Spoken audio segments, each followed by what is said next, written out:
Benjamin Père est éleveur de brebis dans le Gard, à Arrigas. Il a choisi d'élever des cosnardes des garrigues qu'il mène dans un système pastoral. Ces 300 brebis parcourent 400 hectares, situés entre 300 et 2200 mètres d'altitude. Si elles sont presque d'un seul tenant, les terres qu'il fait pâturer ne lui appartiennent pas. Elles sont à environ 200 propriétaires privés avec qui il a des conventions de pâturage ou bien qui acceptent que les brebis passent. En plus du pâturage de son troupeau, il entretient ses terres par du girobroyage, principalement pendant l'été, et par la pratique de l'écobuage. Les produits de son élevage qu'il commercialise sont la viande d'agneau et le migou. J'ai le bac agricole. Après, j'ai fait salarié 2 ans. J'ai appris beaucoup chez des éleveurs, quoi. Et après, j'ai acheté mes bêtes à 20 ans.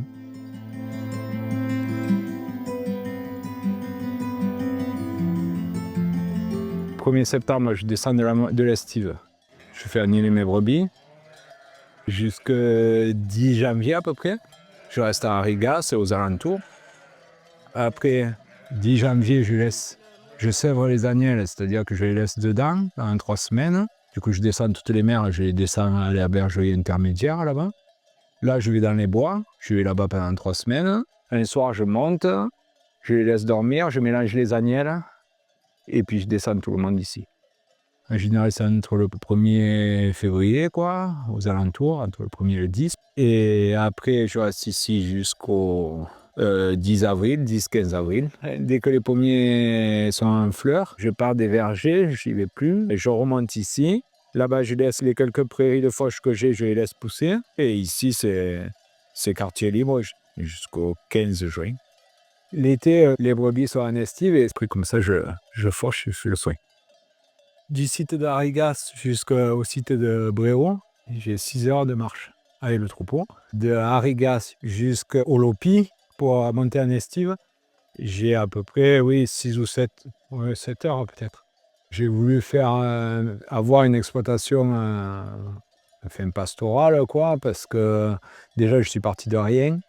Alors si on part de rien et si on aime garder, à ce moment-là, on peut avoir des coûts d'alimentation peu onéreux, quoi. Alors, du coup, j'avais loué des surfaces dans un premier temps et j'allais garder les bêtes. Et puis après, ici les locations sont minimes. Et du coup, c'est la garde qui me fait gagner ma vie, quoi. Mais par contre, il faut aimer ça, quoi. Il faut que ça soit vraiment un choix d'aller garder tous les jours, à n'importe quel temps, et voilà. Les brebis, elles gagnent leur vie dehors, et elles sont adaptées à ce milieu, et puis ça entretient, c'est varié. Il y a des années où des plantes qui craignent plus la sécheresse, ou plus le froid, ou plus ci, ou plus ça. Et quand c'est varié, qu'on a un peu de tout, ça fait qu'il y a toujours un peu quelque chose, quoi. Même si je donne du foin le soir, c'est une balle de 120, 130 kilos pour tout le monde, quoi. Ça fait que ça les sèche un peu, comme ça les brebis elles sont plus calmes, quoi. Faire pâturer tes bêtes, c'est ce qui permet de gagner, qu'elles mangent à rien ne coûte, quoi. Ça te coûte tout ton temps de garde, quoi. J'ai tout le temps mon sécateur avec moi et comme ça, j'ai une mesure, je coupe toute la journée les buissons, je fais des passages.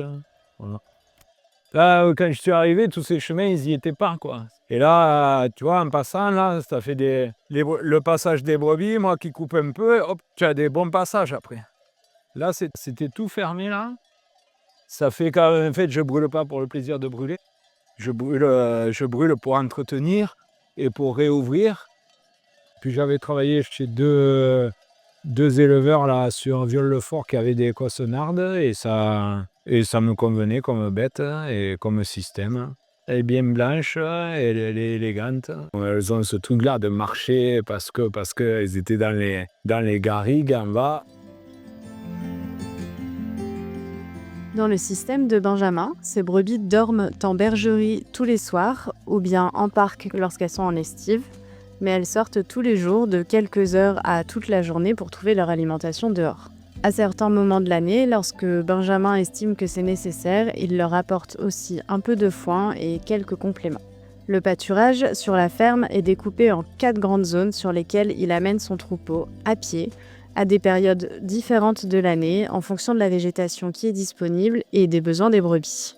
Ils descendent le 1er septembre, je les garde le matin et l'après-midi, et à mesure qu'elles agnellent, je les laisse dedans. Et là, il faut qu'elles mangent dehors parce que dedans, de toute façon, elles ont pas de compléments.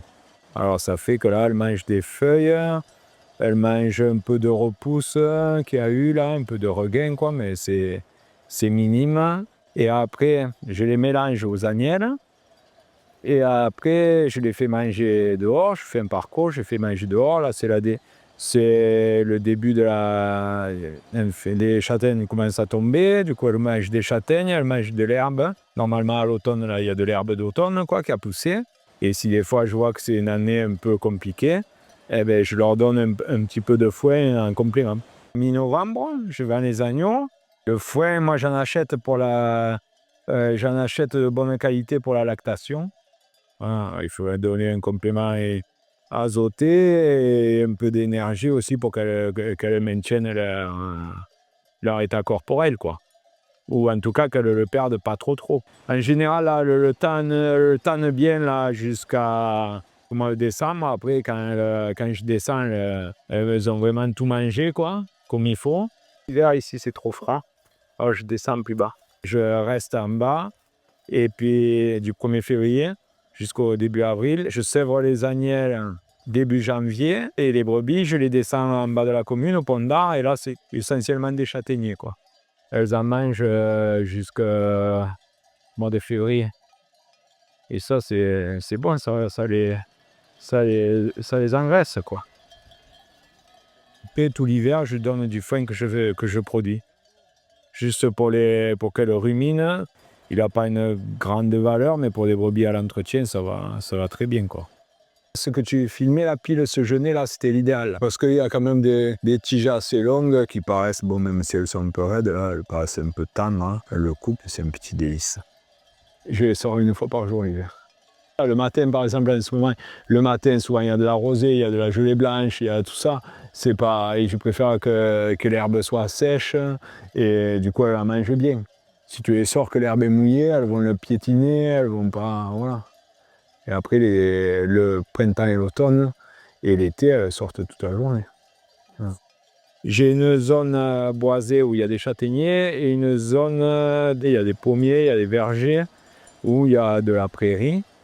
Et alors, ça fait que je vais 2 jours dans les prairies et je vais 1 jour dans les châtaignes. Voilà. Quand il y a des châtaignes. S'il n'y a pas de châtaignes, ben, je vais tout le temps dans les prairies. Mais bon, les prairies, c'est du fond de vallée, là, c'est pas très, très riche, quoi. Et ça, j'y vais jusqu'à ce qu'il y ait la floraison au pommier. Parce qu'après, et la floraison et les traitements.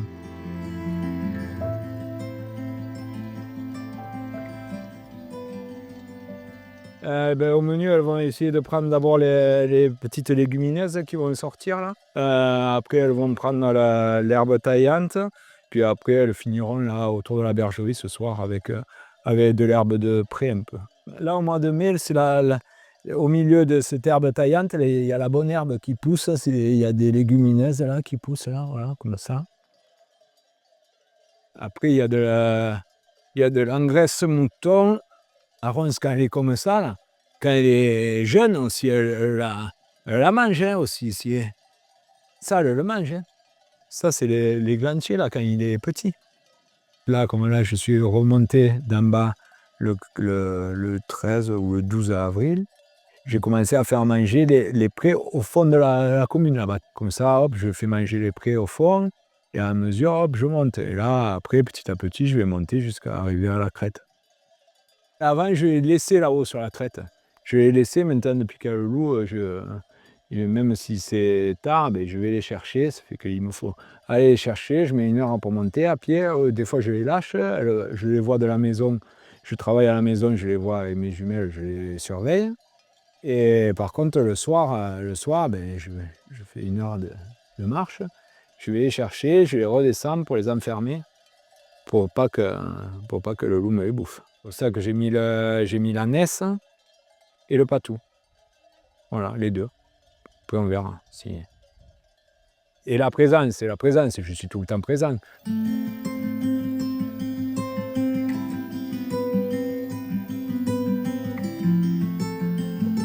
Pour l'estive, là, les brebis, elles montent à la coopérative d'estive, la Rayole. À cette coopérative, il y a 4 troupeaux de à peu près 1000 brebis chacun, qui pâturent sur 1000 hectares. Il y a 4 bergers, 2 salariés, 2 prestataires de services. Et là, les bêtes, elles sont nourries exclusivement à l'extérieur, quoi. Il y a des parcs de nuit où les bergers récoltent le fumier en sac, le migou. En termes d'alimentation, en fin de gestation, c'est-à-dire en fin d'estive, des fois c'est un peu juste. Il faut garder tous les jours, de toute façon, le berger garde du net jusqu'au dernier jour, quoi.